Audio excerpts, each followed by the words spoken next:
सभी देशवासियों को राधे राधे। एक बार देवर्षि नारद जी भक्ति महारानी को कहते हैं, वृथा खेदयसे बाले अहो चिंता तुरो कथम श्री कृष्ण चरणाम भोजो स्मर दुखम गमिष्यति। हे बाले, हे भक्ति, आप वृथा खेद कर रही हो और वृथा आप चिंतातुर हो रही हो। केवल श्री कृष्ण के चरण शरण का आश्रय लो। श्री कृष्ण चरणाम भोजो, भगवान श्री कृष्ण के चरण का आश्रय लो, स्मरण करो, दुखम गमिष्यति। इस प्रकार कहते हुए देवर्षि नारद भक्ति मां को संतुष्ट कर रहे हैं। भक्ति ने कहा, क्या प्रमाण है कि मैं भगवान श्री कृष्ण के चरण का आश्रय लूंगी, स्मरण करूंगी, दुख चला जाएगा, इसका प्रमाण क्या है? तब कहते हैं, द्रौपदी च परित्राता एन कौरव कश्मला पालिता गोप सुंदरियः सकृष्ण क्वापिनो गतः। कहते हैं, आप लोगों ने सुना होगा भीषण महाभारत में दुशासन के द्वारा भरी सभा में जब द्रौपदी को नग्न किया जा रहा था, उस समय वही नंदनंदन ब्रजेंद्र नंदन आनंद कंद श्री कृष्णचंद्र भगवान आकर के द्रौपदी के लज्जा की रक्षा किया था, द्रौपदी की लाज रखी थी।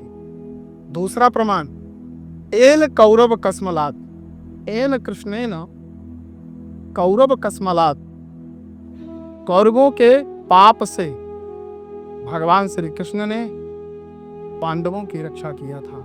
आप सबको विदित है, हर एक सज्जन, हर एक साधक महाभारत के इस भयंकर इतिहास को जानता है। तीसरा प्रमाण, पालिता गोप सुंदरियः, जब इंद्र ने ब्रज पर मूसलाधार वर्षा की और सारे ब्रजमंडल को जलमग्न कर दिया था, तब समस्त ब्रजवासी गाय त्राहि माम पुकारते हुए भगवान नंदनंदन के शरण में आए थे और भगवान ने गिरिराज को अपने अंगुली में धारण करके समस्त ब्रजवासियों की रक्षा की थी। ये कथा भी सबको विदित है। और समस्त ग्वालों की भगवान ने रक्षा किया और गोपियों को प्रेम दे करके भगवान नंदनंदन ने पूरी दुनिया को ये प्रमाणित कर दिया कि जो भी भगवान श्री कृष्ण का स्मरण करता है उसको तत्क्षण भगवान प्राप्त हो जाते हैं। हम सबको पुकारने में देरी है, परमात्मा के आने में देरी नहीं है। द्रौपदी ने सबसे पहले संसार को पुकारा, धृतराष्ट्र को पुकारा, अपने पतियों को पुकारा, वहां जितने भी गणमान्य सभा में विराजमान थे उनको पुकारा, लेकिन कोई कार्य, कोई खड़ा नहीं हुआ। ऐसी स्थिति में, परिस्थिति में कोई उनका साथ नहीं दिया। तो उन्होंने अपने बल का प्रयोग किया, पहले परबल और फिर स्वबल, दोनों परबल और स्वबल का उन्होंने किया। जब देखा कि ना हमारा बल और ना पर का बल, किसी का हमें सहयोग नहीं मिलेगा, तब उन्होंने दोनों हाथ आर्त भाव से परमात्मा को पुकारा। और जैसे ही परमात्मा को पुकारा तो परमात्मा को आने में देरी नहीं हुई, साड़ियों का ढेर लगा दिया भगवान ने। और ध्यान रखिएगा, जब तक द्रौपदी ने परमात्मा को नहीं पुकारा तब तक परमात्मा नहीं आए।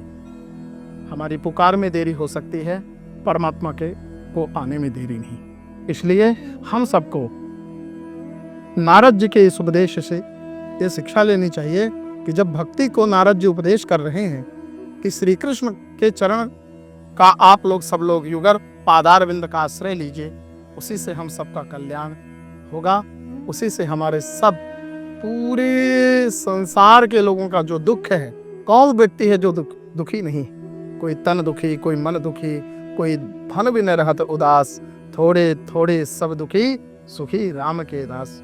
तो सुखी वही है जो भगवान के चरण का आश्रय ले लिया है। गीता में भी भगवान कहते हैं, शिष्यस्तेहं साधिमाम त्वं प्रपन्नम। अर्जुन भी जब भगवान के शरण ग्रहण किया है, चरणापन्न हो गया है, शरण ग्रहण कर लिया है, तभी भगवान ने दिव्य उपदेश दिया है।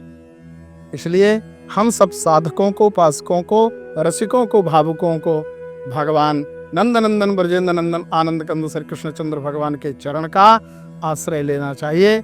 जब भी हम भगवान श्री कृष्ण के चरण का आश्रय ले लेंगे तो फिर सारी जिम्मेदारी परमात्मा की होगी, और जो हमारे जीवन का दुख है दुखम गमिष्यति। इसलिए श्री कृष्ण चरणाम भोज स्मर दुखम गमिष्यति, यह सिद्धांत नारद जी ने भक्ति को संबोधित करते हुए कहा। राधे राधे।